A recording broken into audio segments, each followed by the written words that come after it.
And we see like the hustle culture out there, like, no sleep and work hard and stay up nights. You can sleep when you're dead. You're gonna die if you don't sleep. You're gonna die. You really are. Like, you will die. I promise.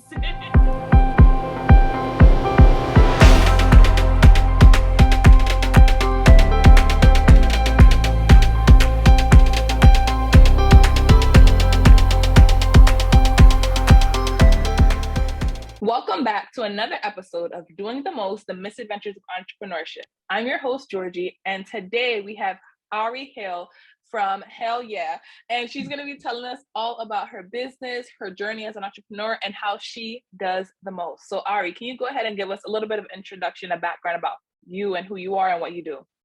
Yeah, so first, thank you for having me. Thank you for inviting me on. It's a pleasure to be here. My name's Ari Hale. I'm a business and mindset coach and tech nerd mom. And I got started in business I currently have a coaching business. It did multiple six figures last year. I believe I always forget the number. It's either 650 or 680K, but we were in the 600s last year. And that's special. Thank you.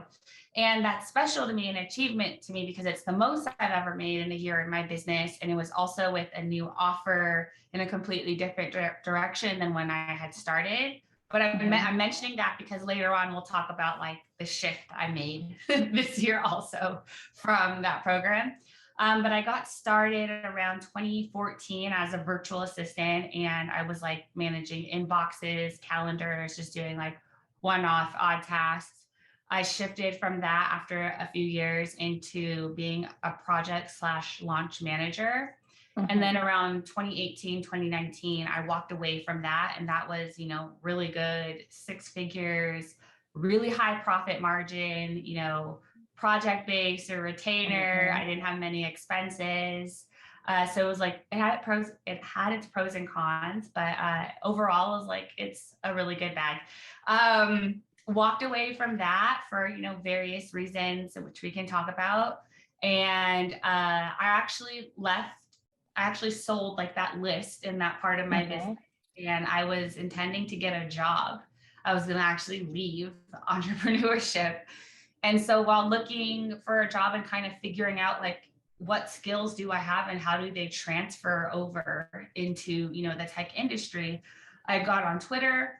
And I just started, hanging out with tech Twitter, talking about business. I saw a really big gap between what people were sharing on Twitter and like good, accurate information. And also just with a 9-to-5, you can actually freelance as a side hustle, or seeing freelancers really struggling to grow their business or dealing with a lot of stuff that, I feel like is just unnecessary or they don't have to deal with. And my audience grew pretty quickly. So then I started consulting. Then from consulting, I did coaching and programs, and then landed on the program I have now. And here we are 8 years later. Awesome. I'm loving this journey, and we're definitely going to unpack that a little bit. So you mentioned, 2014, you started as a virtual assistant. How did you discover this role? Because I think a lot of people, I'm actually realizing like even this year, 2022, some people don't even know what a virtual assistant is. So can you say like, how did you get from there? Was it something that you learned in school, discovered through another channel? So tell us, I would love to hear about a little bit about that. Yeah, I think what's different about my story, well, maybe not different, maybe it's common, but I never sought to be an entrepreneur. It was nothing I ever heard about growing up. My family my dad's African-American and my mom is from Brazil. My mom has a Catholic upbringing and is Latin, and my dad's a Marine. So it was always, you're going to college and you're smart, so you should be a doctor or a lawyer or, something like that. But, no one, even though I was teaching myself like how to build websites and like was always at my computer from like a very young age, like 8-9 years old, I taught myself how to build websites at 12 years old, so even though I had those skills and interests, like the tech was never on the table, right? Because the web designing was just too new. It was like too risky. And I wasn't good at math, so I didn't think, computer science would be a good thing, but, be a lawyer, be a doctor, go to college. And I got to college and I realized like, I hate this. I hate felt that. Yeah. Mm-hmm. And through school, through like elementary, middle school, high school, I was always a really good student. I was in the gifted and honors programs, but school was, I silently struggled because I was undiagnosed ADHD. And the way that, it manifested for me wasn't in hyperactivity. It wasn't in being talkative, all the like the stereotypical manifestations of those symptoms. I didn't have at all. It was more so, time management and my thoughts and getting work done, or, the last minute, doing things last minute. And so, I would hit my A's and B's, but it really took a toll on me, but nobody noticed, right? Nobody noticed because I was still achieving. But when I got to college and I didn't have the strict structure from my parents and my teachers, I really I didn't even recognize myself. I started to fill out. I couldn't make decisions. I was just partying. It was a lot not having that structure and routine and, consequences basically. So anyway, I mentioned that because I didn't do well with college initially, I just started working. And so, from 18 years old, I had a job since, I was really young, from babysitting to, odd jobs and stuff. I was always working. But once I turned 18, I started managing hair salons, and I started as a receptionist, and then quickly moved up to manager. Mid-20s, I just felt lost, I think 23, 24, I was just feeling lost. God, what am I doing with my life? I had all this pressure, being a baby at 20s. I'm 33 now. So I look back, I'm like, God, you were such a baby, that all that pressure you put on yourself. But I didn't know what I wanted to do. I had many interests, but I didn't know what was available and what was out there. So at the time, my dad got a job transfer to Seattle. I moved back home. I enrolled back in school for web design. And I got a job managing a medical device company in Seattle. So I was running everything there. And I had a lot of free time at that job because it's I had 1 to 2 hours of work, and then the day, but I couldn't leave. I had to stay for the rest of the day. So, I'd get some homework done, and then I just started browsing. There was a specific moment where it was a summer day, and I was looking outside my window, and I finally got my office with the window. I could close my door. It was a big deal. And I'm looking at the window, and I'm like, damn, I wish I could go outside. It's such a beautiful day. I wish I could just shut down and go outside for the day and just, hang out by the lake. And then I was like, damn, you have 40 plus years of wishing you could be outside doing what you wanted to do. And, having to feel grateful for 2 weeks off. And I'm like, there's 52 weeks in a year and I get 2 off.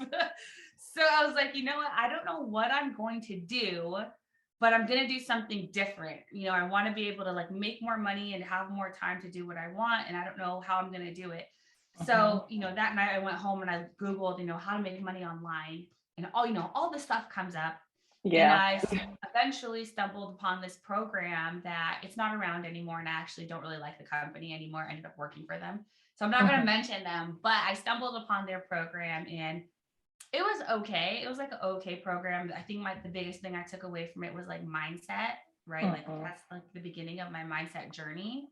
But the owner of that course sent an email out a month later saying, hey, I'm going to be in Seattle. I'm going to do a small group mastermind. If you want to, come have tacos and hang out and network and stuff, and, figure out your next steps for your business, then, come to this. And it was $100. And at the time I was like, oh my God. $100. Yeah, early 20s, $100 is a million. Yeah, and I'm super introverted. I'm a homebody. I get, social anxiety being around people that I don't know. And, the person, it's, it was, fuck it, I'll say it. He was a white guy, so I was nervous about what type of, people were going to be around. Is it going to be, that type of event, or was it going to be cool and a safe space to be in? So I didn't even have a car at the time. I remember I bought my ticket, and I was like, all right, I'm just going to go. I'm scared, but I'm going to try something new because I'm not really making much progress with this. And I want to, start making at least an extra like $200 so I can go out to dinner or go see a movie, you know, like such a baby goals. So I was taking the bus on the way there and I was texting my ex at the time, like, I'm just going to go home. Like, I don't want to do this. You know, it's probably going to be dumb. He's like, you're already there. Just go show up. If you feel weird, then leave. So, okay, whatever. I go and there ends up being like another Black woman there. So I was like, oh, all right, cool. Like, I at least have somebody to hang out with. Yes. It gets weird. And she ended up being really cool. And some of the other people that were there ended up being really cool. And I actually keep in touch with some of them still to this day. Nice. And so like they started us off with shots to, you know, break the ice and stuff. So at that event, you know, I was talking about my skill sets, which were mostly like admin and ops and, you know, team. And they're like, have you heard of a virtual assistant? And I was like, no, what's that? And they go, oh, well, you know, it's basically what you're doing now, but you're not tied to an office. You can just like help people out and be their assistant through your computer and anywhere in the world. And I was like, oh yeah, like I think I can do that.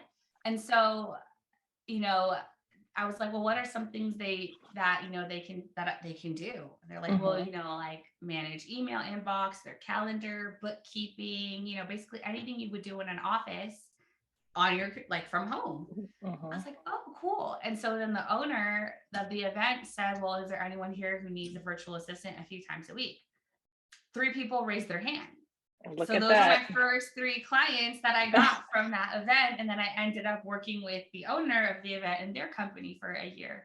So that's really how I got started. And I went from making like $16 an hour to $25 an hour, like within like that event.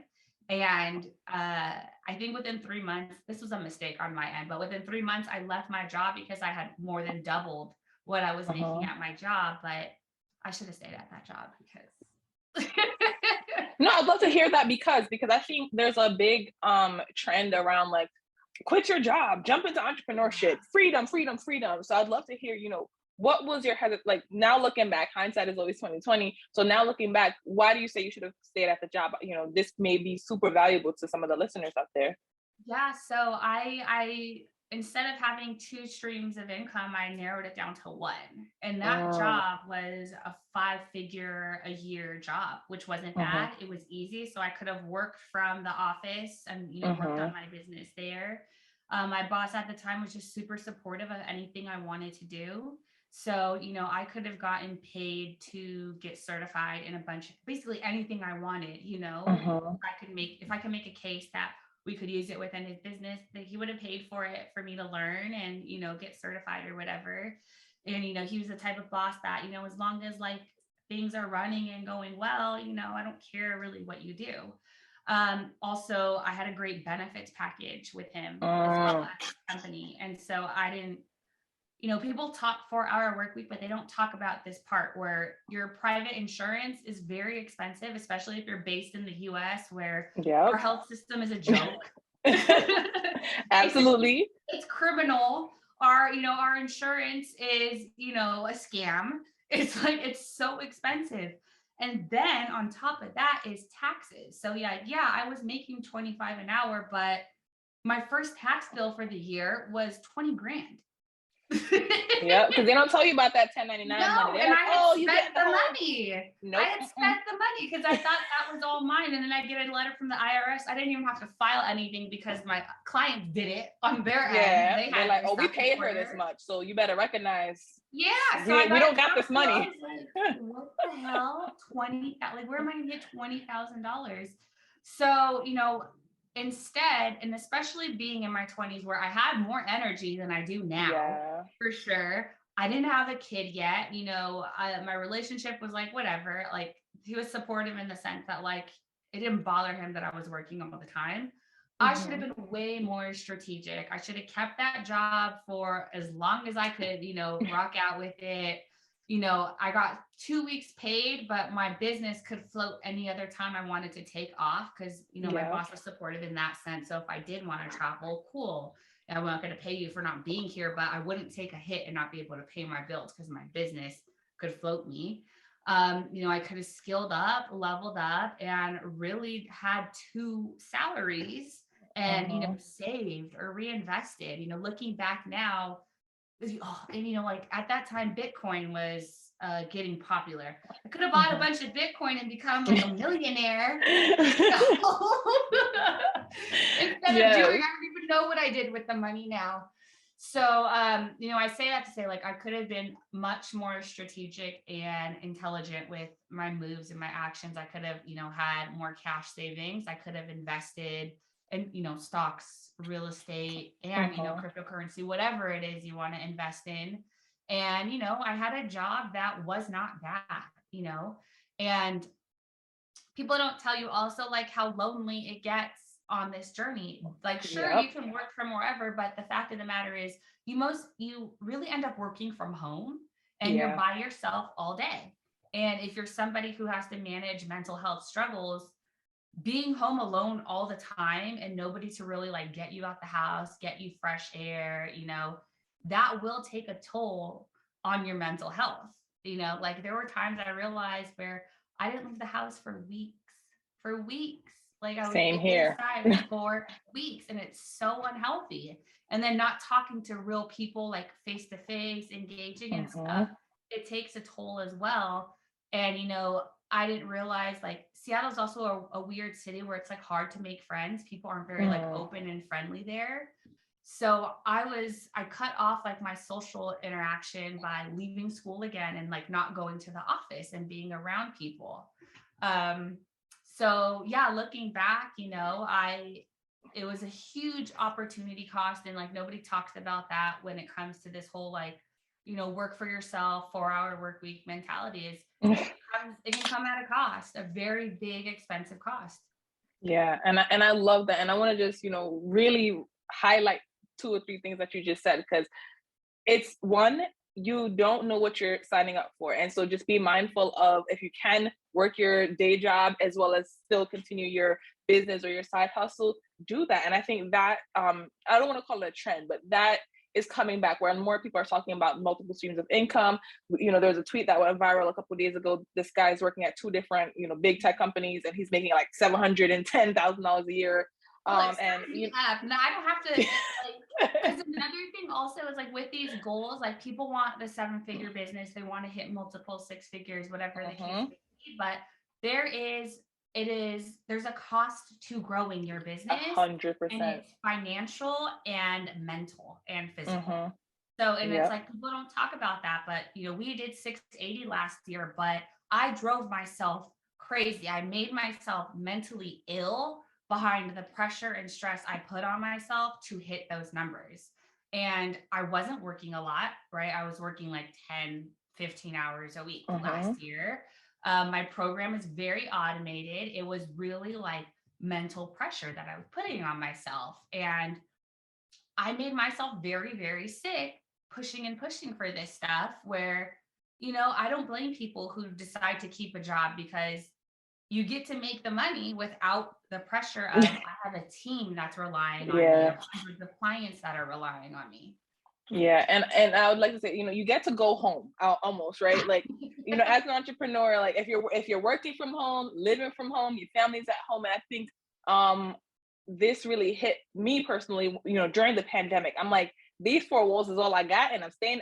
I went stir crazy, and it, because I felt the loneliness before, but during that time, we become antisocial. I remember my first, I am a self-identified extrovert, and people always, recognize me as somebody that's extroverted. I love to talk, I love to interact, I love to just shoot my shot and go out to people. The first event post-pandemic, I literally, I felt such anxiety being around people. Like I was just like, why are they here? People wanted to talk to me. I'm just like, please back up. I wore my mask and it was in Miami. Folks were looking at me like I was crazy. I eventually took it off, but I'm just like, I had to sit down. I was physically exhausted because of the amount of energy that was now circulating in the room. And I couldn't understand. I was like, am I not an extrovert anymore? Like, why am I having a panic attack? Like, who am I right now? And so, it definitely does get lonely, and we have to be more strategic. And when we, jump to say to people, oh, quit that job, or, oh, you need to make a 6-figure business, a 7-figure business, like everyone's pace and speed is completely different, and I think we have to start acknowledging that again. And that's one of the purposes of the show, is entrepreneurs, we're doing the most, literally, and sometimes we don't have to. And we see like the hustle culture out there, like, no sleep and work hard and stay up nights. You can sleep when you're dead. You're gonna die if you don't sleep. You're Like, gonna die. You really are. Like, you will die, I promise. You're making your own bed with that statement. So, I really love that you're being so open and sharing that with us. So now I want to fast forward to 2018, 2019, where you left like the virtual assistant work and left that industry. You said you made like a pivot from that, and you were looking for now a full-time job. Why was that? Now you're making this next change. You're kind of not going backwards, but you're going back to something more, you're going forward into something more stable. What drove you to that point? Yeah, so building a business off of being a launch manager, it wasn't in alignment with my lifestyle. It wasn't supportive of like my mental health. And so like I now, right, diagnosed depression, diagnosed anxiety, diagnosed ADHD. And with launching, you have like, it's high pressure, especially when you're working with like bigger clients who, we're spending like thousands and thousands of dollars on just ad spend alone. And then, putting 200,000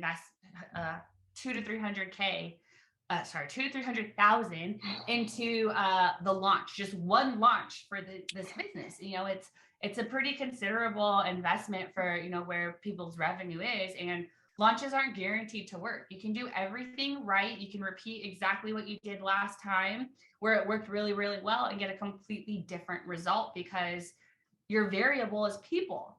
And you never know how people are going to react, whether, like, I remember we had a launch and I think Trump announced that he was going to run for president, and our launch tanked because everybody was distracted by the news. Nobody was paying attention to their inbox, social media, nothing. Like, they didn't care, so it's like things can happen outside of your control that will, it just shifts the launch, and it is what it is, which so building my business off of like something high stress like that was not supportive for someone who deals with depressive cycles, somebody who is just naturally anxious and on high alert and adrenaline pumping. I feel like it didn't really impact my ADHD because it fed it almost, like doing a lot of things at the same time. It's like, whoa, yay, we get to play. Yes, exactly. So like while having ADHD is suited for like fires and problem solving and organizing things and getting things together, at least how it manifests for me, it came at the cost of burning out like my adrenals and thyroid. And then I had a baby. So now it's, I have a kid. It's just me, his dad's not involved. He doesn't help financially or anything. So I'm the sole provider. I'm the sole caretaker. I have a business, and my business is based around hard deadlines and due dates and a lot of stress.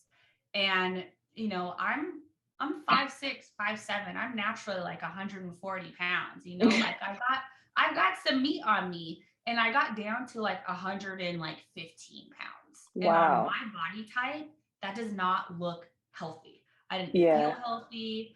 I was starting to like lose my memory, my short-term memory. Like I couldn't remember. My That's burnout.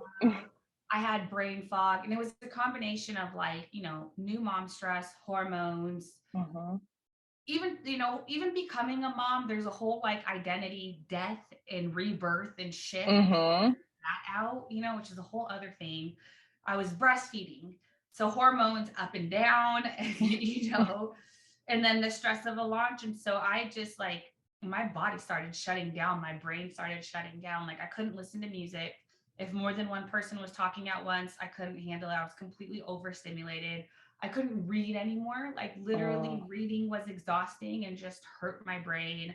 I couldn't listen to audio or screen recordings. And I felt like, because I didn't know what was happening, and like the doctors, like, your blood work is fine, like, and I didn't have hormone testing at the time this was all happening. So I felt like I was either dying or losing my mind, because here I was before a high performer getting things done all the time, to now like I'm literally losing my mind and my memory, and I can't get these things done that were so easy for me to do. I can't get them done anymore, and I feel miserable. Like to this day, I cannot listen to the Slack notification sound that like, oh, yeah. it like makes me bristle because of like everything I was going through at the time. And also like, like I had some really great clients, but the internet marketing industry is not supportive of mental health and, just having like equitable and fair processes, and like the way that independent contractors and team are treated. Like there's a whole culture of treating your team like shit, and it's, or, I've had clients like yell at me, for things. Yeah. Like, who are you talking to right now? Like, I'm grown. Why are you yelling at me? So, I just felt like this industry is abusive. I'm being abusive to myself in all these different ways. At this point, the money's not even worth it. I want to get a job so that I'm at least stable. And like you said, like I can turn it off at the end of the day. I don't have to bring it home with me. It can just sit and be there. And, obviously like the way, like I ran my ops at the time and, my business and boundaries with clients and stuff, it doesn't have to look like that for everybody. And it doesn't look like that for me now, but at the time that's what it was. And I feel like a lot of people deal with similar things. And so again, to answer your question, I felt like, a job would just be easier and better suited for me and what I needed to just start like refiguring things out because, it wasn't working, and there was really no conversation or help or resources around like what I was going through and how to make, these shifts in my business and stuff. So I felt like this isn't worth it. I felt like I was going to have a heart attack at any day, like that's how ill I was feeling. And so I was ready to just walk away from it all and do something else. And I also didn't realize that, nobody can take your entrepreneurship away from you. Yeah. Right. Like all of that work I did, all the experiences I had, like just because you go get a job or you decide I don't want my business anymore, that doesn't mean you're not an entrepreneur anymore. Right. That doesn't mean you're not a business owner anymore. And also, why do we put so much pride in these titles? Yes. Right? Okay. Right. Like it's not like, it's really not a badge of honor anymore if you are, degrading your health or, another big thing why I wanted to step away was I realized like my kids' memories of me are going to be of me being behind a computer or my phone in my face, trying to like constantly distract him or get him to do something so I could get work done. That's not how I want to show up as a mom. Those aren't the memories I want him to have of me. Like, what am I doing this all for if, I can't show up in the way that I want to show up? So, exactly. Those like, it's, a ton of things that were happening, but ultimately those things are what led me to say, you know what, I'm done with this. I'm going to go get a job. Yeah. And I love you sharing this because when, I recently did a poll on Twitter, I was like saying, if an entrepreneur closes their business, sells it, whatever, leaves their business and gets a full-time job, what does that mean? Because a lot of people were associating that with, that means their business failed. And I'm just like, it doesn't mean their business failed, or does it mean they're just ready for a change? Right. And we forget, right? Like, or like, thank God to modern medicine as well as like ancient medicine too, for allowing us to live these longer lives, right? It's not that we're dying at 40, 50 years old as, as it was in the past. We are living well into our 80s, 90s, hundreds. And right. So we can have different lives within the life that we live. And it's our choice to, how do we want to live that phase, right? You could do one thing for 10 years and then decide, you could be a crazy, successful millionaire, billionaire entrepreneur and decide, well, I want to work at a company for the next 10 years. I want to just not do anything for the next 10 years. I want to raise children for the next 10 years. And it's always been looked at as this negative thing if you change the path that everyone recognizes and celebrates for you, instead of looking into your own heart, your own mind, and saying, what's the best thing for me from my own opinion? What do I want? And I'm so grateful that now we're being able to have these conversations, these tough conversations about what do I want and when do I want it, right? Do I want to be this big 7-8 figure entrepreneur tomorrow, or if I got what I wanted tomorrow, would it be worth it? Would I have peace? Would I have this stability that I truly want? Or is it just going to be that number? Is it just going to be this like exposure, this fame, that people say you want, but then when I actually get it, I can't handle it, so that the overwhelming drown me. So thank you so much for opening up and sharing that. So now we are coming to the part where I ask, you've shared a few so far, but is there any specific misadventure that you'd like to share around your entrepreneurial journey? And this could be something that, was totally unexpected that worked out really well, or totally unexpected that was just like horrible from start to finish, as it takes to being an entrepreneur. So I'd love to hear a story.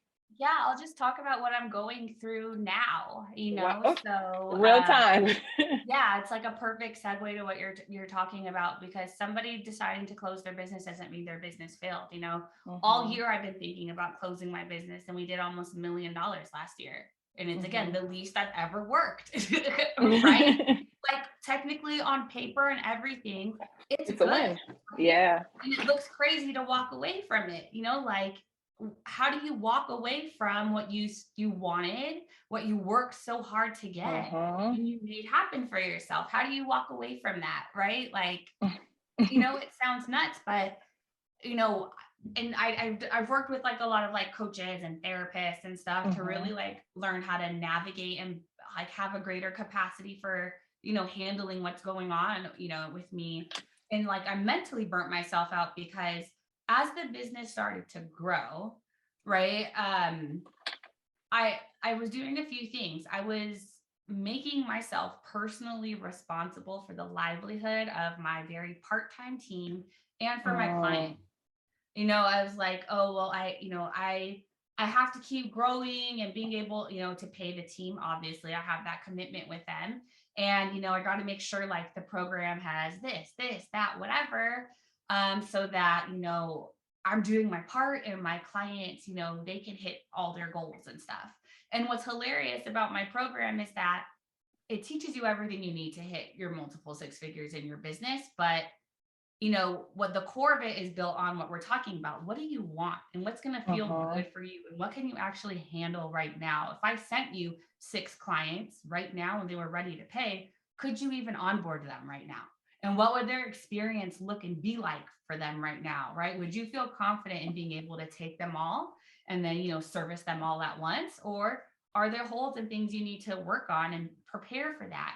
And so like a good amount of clients will say like, I'm glad I know what to do and I have it set up for that, but I'm actually really happy with where I'm at right now, even if it's not a 10K month. Like I'm making more, but I have my time back and I have options and freedom. And I think that's what people really want underneath like those 10K months. What they really, really want is lifestyle, financial, time, and mental freedom and choices. Right? It's 100%. Do I have the option to go do that versus feeling like I have to stay here or I have to do that? So it's really not about the 10K months. But again, for me, I was making it mean if they're not hitting 10K months, then my program's a failure and I'm a failure. And I'm out of integrity if I'm selling something that's a failure, right? When like looking back, I'm like, where did that even come from? Like, what are you talking about? And then if it was a client I was coaching, like we would work on that. Like, what? No, that's not what like that means at all. So there was that element to it. And then I also thought like I could spend my way to hitting 7 figures. So I was like constantly like reinvesting back into the business. And, it's like, wow, we're making all this money, but like I keep, putting it back. It's going right back out. Yeah, putting it right back out there. And like, of course, like I had my personal savings I would pay myself, but it was like stressful to like, oh, let me keep spending to like, so I can make sure that we stay in business and we can grow and stuff. Like, God, I've never even like really talked to anybody about this, but I wish people would talk about this. It's the thing I wish they would talk about, because, we spent and we grew and we could have kept spending and stuff. But again, I started to get in my own head about it.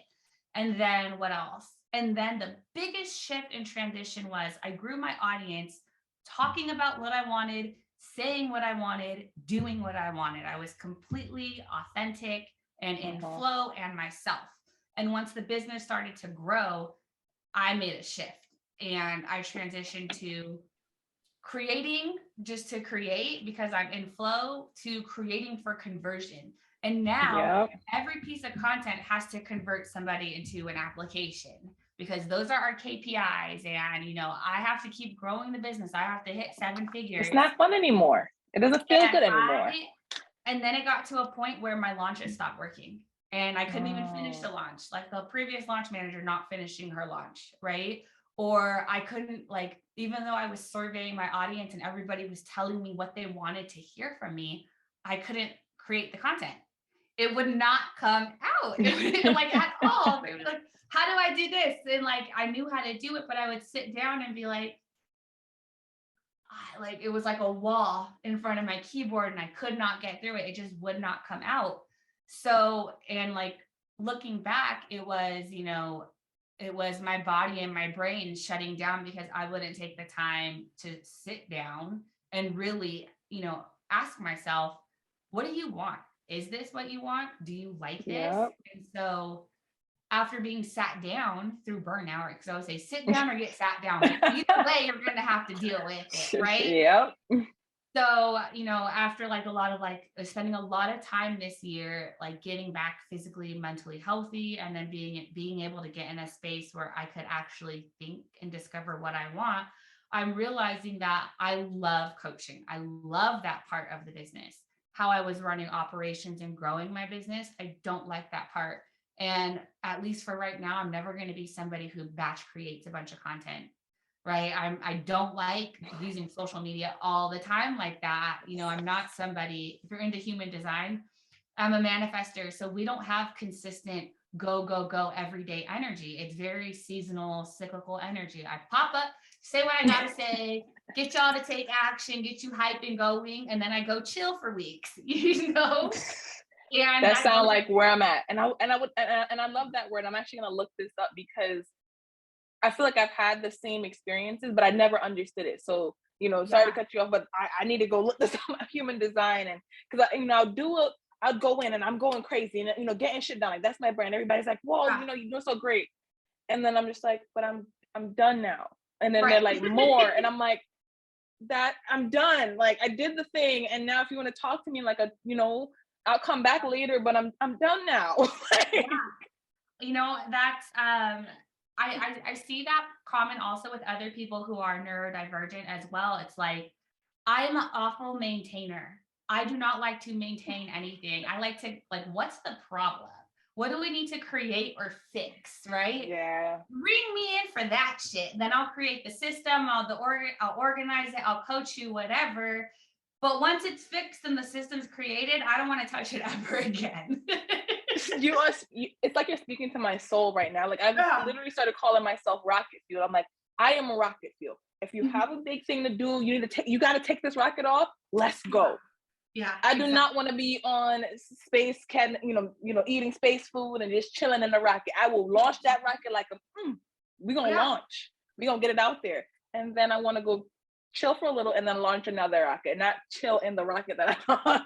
No, I'm bored now. Like, there's no dopamine anymore for me in that, you know, and there's people who they get their dopamine hit from the maintenance. Like, all right, what's going on each day? Let's take a look, you know, no, that I will die a slow death. I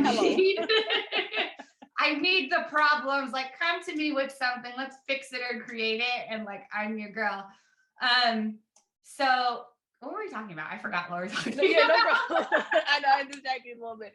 We're just talking about, you know, now identifying like what type of person you are. You know, you went through these experiences. This year you've been focused on like figuring out who do you want, what do you want to do coaching. So I'll give it back. Yes. So like, I've worked with some really, really great coaches, and you know, what I'm realizing even as a coach and coaching others and having programs is like, these are recipes, right? Mm-hmm. So like, let's say like you and I, we want apple pie, right? And so we get a recipe, we go buy a recipe from somebody and we both make the apple pie, right? We follow the ingredients, we buy like the same type of apples by the same brand, right? And we follow it perfectly to the T. I bet you that apple pie is going to taste different, mine versus yours, right? They're going to taste different. And then I might love that apple pie and you might be like, no, like something's off, but I don't like this recipe at all. And it's the same with like advice and programs and coaching. It's, you know what, this isn't for you to take and replicate exactly to the T, because energetically it's not for you, right? This is what's worked for me, and it didn't even work, perfectly, we'll say, right? There's always pros and cons and tweaks and edits to make. So instead, I want you to learn the recipe, create your own recipe, and from my recipe, just grab some ingredients that you like, but make it your own recipe, And so like, I'm realizing that with even advice. So like with social media, like, you need 3 to 5 reels a week and 3 carousel posts. And you got to engage for 30 minutes on this one app and then repeat the shit all over again on 4 other apps. And you need 100 pieces of content a week. You're never going to get that from me. So now I'm looking at, how do I break all the rules or just ignore all the rules and start from scratch and really start to tune in? What do I want to do? Right? What do I want to do? Because first and foremost, this is advice based off of the average, right? And there's nothing average about me or what I do. So that's not even going to apply to me. And also like, Gary Vee, however you feel about him and his, him and his company and stuff, his advice is based off of what he does. And he has a huge ass team and budget to make 100 pieces of content a week happen. So it's like, why are we trying to execute advice that logistically and financially isn't even feasible for where we're at in business? Hello. So, and then also being neurodivergent, a lot of the advice, especially productivity advice, isn't applicable. It doesn't work for me. I am not a single white man with like just a single white man, no kids, like nothing much going on, outside of like my day to day. Like I'm a mixed Black woman in the US, a single mother, the eldest of 7, like you already starting like 40 meters behind. Right. Mental health, neurodivergent and stuff. So like none of this advice takes into consideration my variables and my unique circumstances. So instead of fighting my brain or trying to, box myself into a structure or advice that really never even considered me and what I have going on, why don't I just observe, how do I naturally work? How does my brain naturally work? And build a business and systems and life to support that, instead of making myself wrong and judging myself and bullying myself because I don't fit into this white guy system of what they say works. Also men, like their body and hormones reset every 24 hours. Where women, if you menstruate, you have, I don't know, I'm probably saying this all wrong with like all the stuff going on now. Please forgive me. I'm trying to learn, but I'm not getting it right. And I know that right now. But I'll speak for myself, right? Okay, yeah. I ovulate. So tracking my cycle, right? I have PMS week where I'm very, very tired, not much gets done. I have menstruation week where I'm kind of tired, but my focus and productivity are a little bit better. I have ovulation week where I am fertile and like my energy is really, really high and clear and I can get a lot of stuff done. And then I have like that in between follicular week where I'm like normal. I'll say, yeah, we're human 1 week a month. That's it. Yeah. I'm not heightened. I'm not sleeping. I'm not pissy. I'm doing all right, And, our hormones fluctuate daily and monthly depending on what's going on. So that hustle advice shit physically isn't going to work for me because my body can't even maintain that and do that. I get 1 week maybe where I might be able to hustle 24/7. And then, we shut down shop for my body to do what my body does. For the rest of the time. So instead, I'm more so looking at now, like I'm just documenting and tracking how I naturally am and how I can start to tailor things around that. So I know marketing is important, but social media marketing is one way to market your business. There's over 100 ways to market your business. So, okay, if I don't really like social media like that, and I don't really want to create all that content, what do I really love doing? If I had to pick 1 to 3 things I love doing with my business, what do I love to do? I love to coach. Like right now, I love to coach, right? Okay, so how can I do that? How can I incorporate that into my marketing, still show up? I've released the 7-figure goal. I know I'll get there one day, however it needs to happen, but I'm not pushing for it. And that's another thing for women, especially like, Black and brown women, is why are we pushing? Why do we? The flow feels much better. why have we decided pushing is the way to get what we want? What if we just received? Uh-huh. What if we received and flowed and really were in our natural element? And, you know, there are times throughout the day in your business where it makes sense to push and be more in your masculine, and there's times and days in your business where it makes sense to be in your more feminine and your more receptive state. But what happens with us high performance ambitious women, especially Black women, is because of our programming and what we hear all of our lives is you have to work 10 times harder. Go, go, go, go, make it happen. You're strong, right? You got to work 10 times harder to even get an opportunity to even be, you know, recognized at all, considered. And I'm at the point where, of course, I have a ton of privilege as well, right? So, you know, I'm speaking from that lens of, you know, my life and perception. But, you know, I've decided for me, I'm not pushing, I'm not proving, I'm not persuading, I'm not convincing, you know, I'm going to show up and coach. So it's doing things like this where I can, you know, and I don't like pre-recorded because I have to prep, right? But for conversations like this, I can just come and talk, right? Yeah. I can talk. Or, you know, for my marketing, all right, I can coach once a week and do it live. And I can do Twitter Spaces, Instagram. I can cross stream with 2 devices and, you know, let that be that. And down the line, we can repurpose that content if and when, you know, I put a team in place to make that happen. But I'm at least showing up.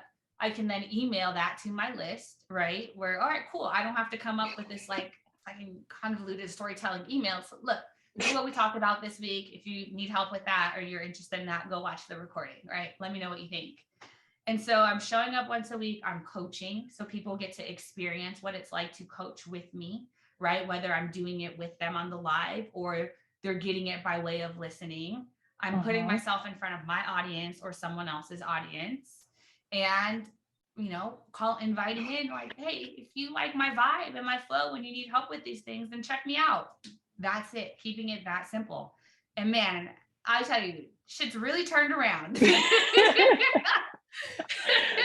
I believe it. So I hear better. it.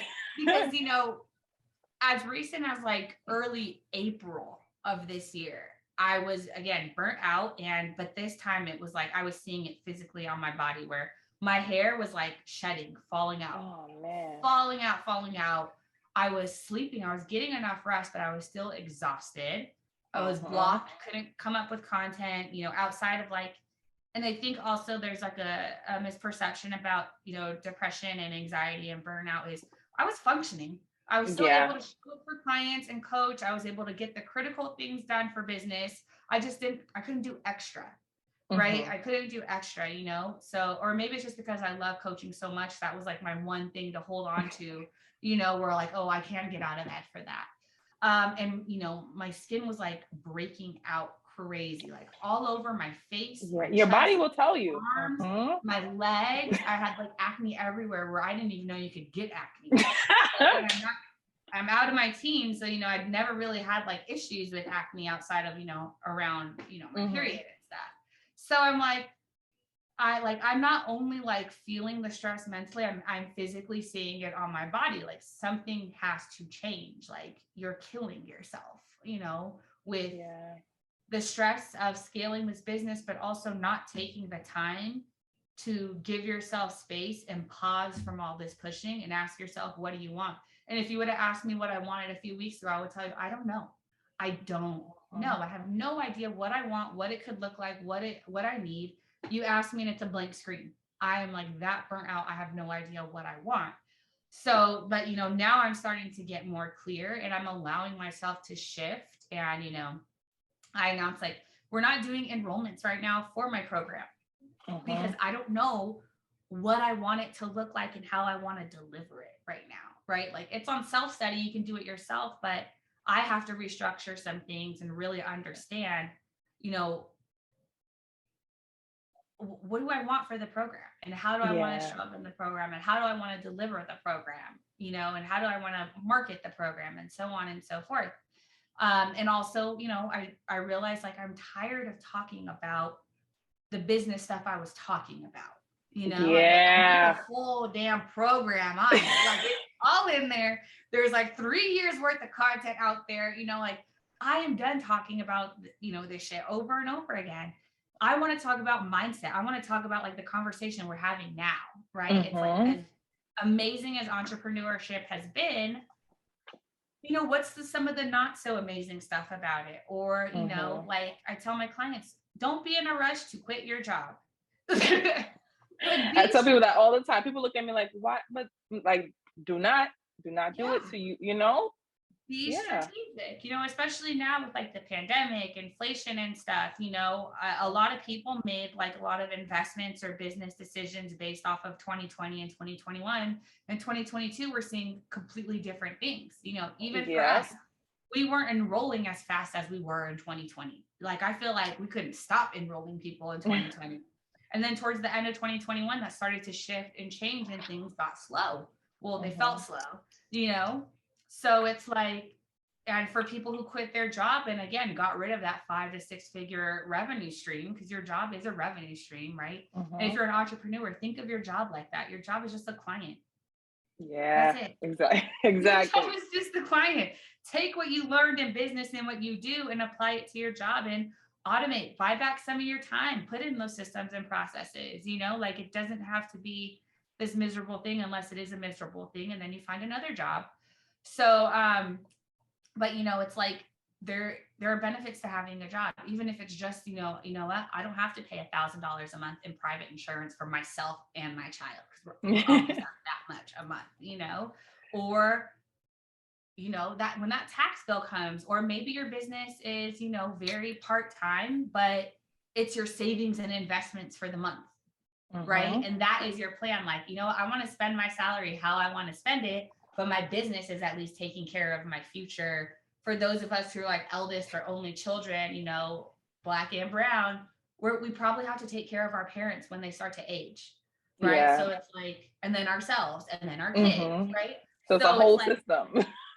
So it's like your business, like you don't have to be, this big 7-figure business. Your business can just set you up for retirement and for your future. Or, if you do have a depressive cycle that lasts a year, right? And you saved, and now, the savings from your business is taking care of that, where you can take a year off and just heal and get better.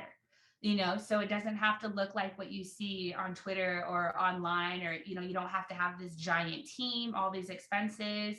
I'm a big believer in you can build a 7-figure business being solo, working very, very part-time and not doing a bunch of this stuff without doing ads or social media. There's tons of people who do it. Yeah. So it's, are you looking for that proof and evidence, or are you looking for what like influencer? Yeah. To look like an influencer with the fast cars, traveling every day. There are certain people that I've come across, and I've even interviewed here on the podcast, that you go to their website, and it's not a diss, it's like literally you go to their website, you see people out there, and their website looks like it's straight out of like 1999, 1981, and it's like, oh yeah, last year we did 5.2 million. I said, huh? You have no social media presence. You're not all over every stage. Your website looks like God knows what. It's not the newest font. It's not the fanciest. You're not making how. And it's because they've built up that stability. This is work that's happened. Let's say they do have a 1999 website. They started a business in 1995, and it's now 27 years. So they've been working at it at a stable pace, getting customers, word of mouth. All of that stuff will always work better. Even if you're on social, it's the word of mouth. My friend shares with her friend, and they share with their friend. They resonate. That word of mouth is getting out there. So there's way more strategic and healthier ways. I want to say healthier ways to do this stuff and hit the goals that you want to hit. And so, we're coming to the end. So I want to ask you, we talked a little bit about it, like what are some specific tools that you use to help manage your mental health while going through, being an entrepreneur, being a person that is a doer? What are some tools that you use to maintain your mental health or just wellness overall? The first is I really had to like kind of keep my stuff away from like family, because, again, like there is a stigma around medication and therapy and, getting outside help. And so, I didn't want any type of outside influence when I knew I needed help, and I just didn't have capacity for like any comments or being talked out of knowing I needed to get help, and so I did therapy. I'm not on like my anxiety. I'm on anxiety meds as needed, but I don't take my depression medication anymore. But I was open and willing to try them because I wasn't able to get myself out of the funk. I wasn't able to do it, and I felt myself getting worse, and it was starting to get scary, So my mindset was like, I'm going to try it and see if it'll help, and let my psychiatrist know that my goal isn't to stay on it long term.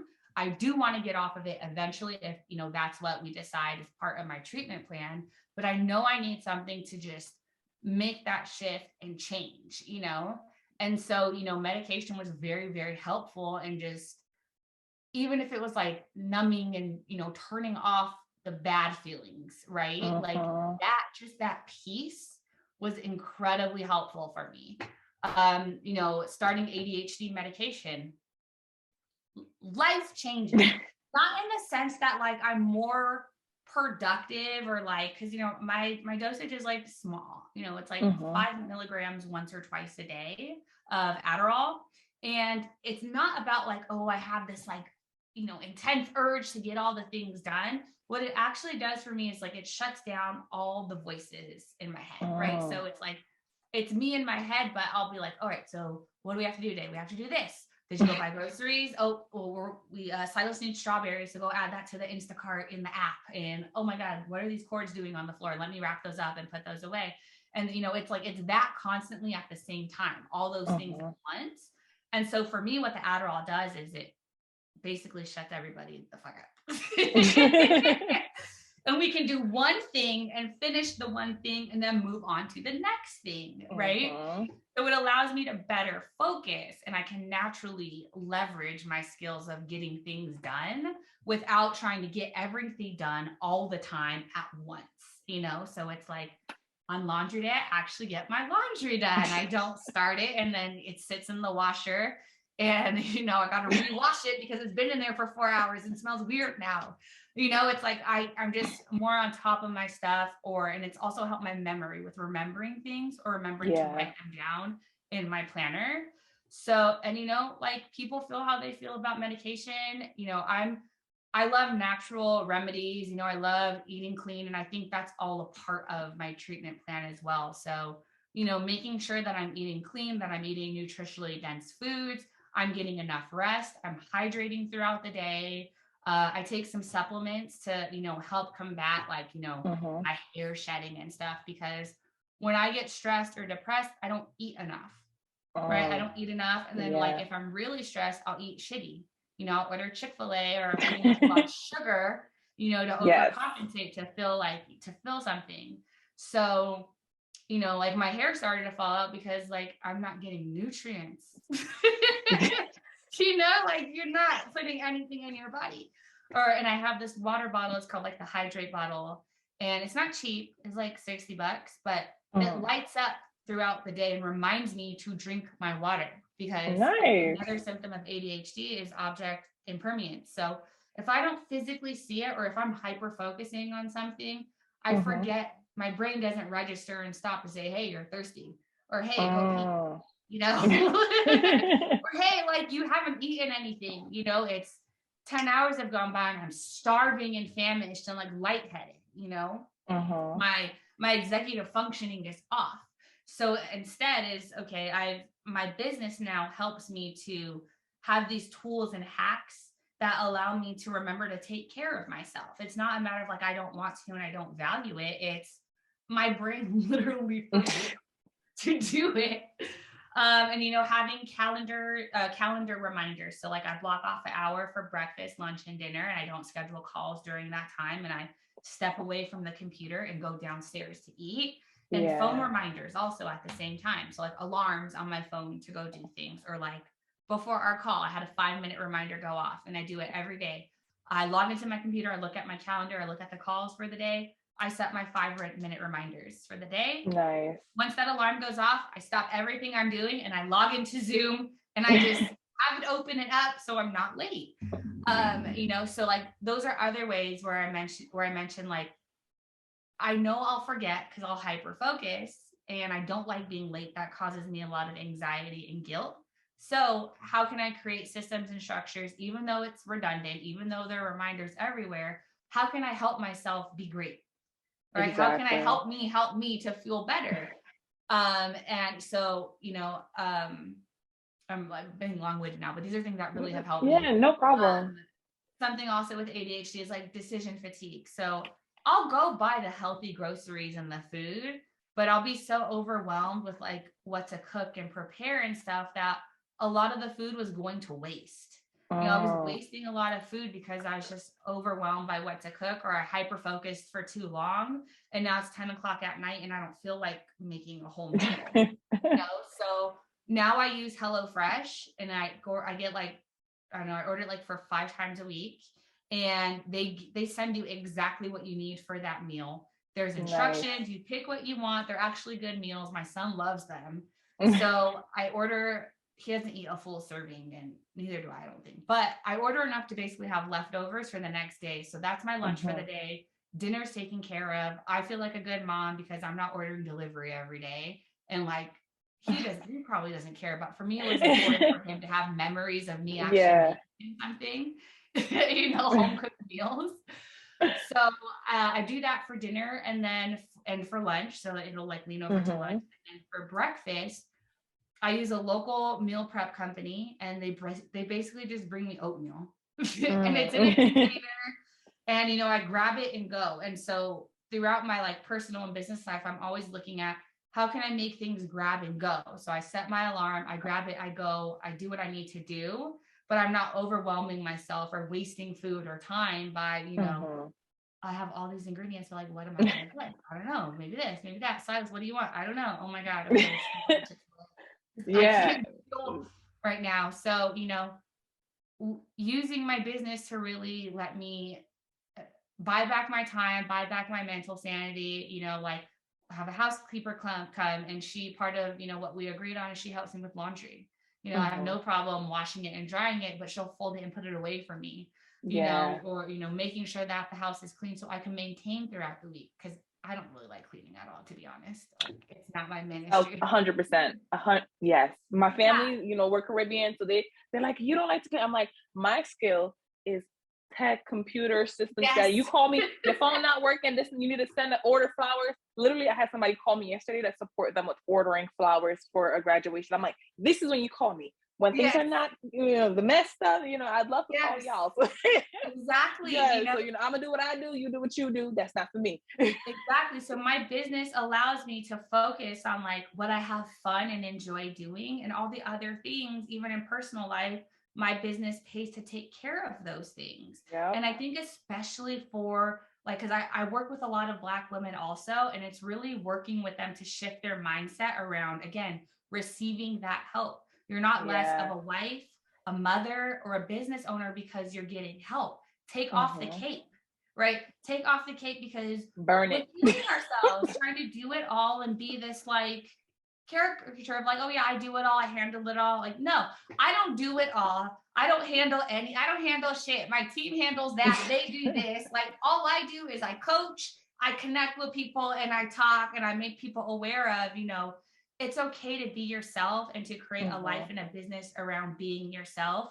And the more of yourself you are and show up, the more you invite in dope ass clients to work with, cool people 100%. To work with, cool people to connect and network with, like, it all just starts to work, and you're left with a life and a business of doing what you really love and enjoy, so that when it's time to be mom, when it's time to be wife, when it's time to just be you have the space and the time to do that and be present and fully enjoy it, instead of having your mind pulled in all these directions, or, building up resentment points with yourself and people in your life because you've decided you have to do all this shit you don't want to do.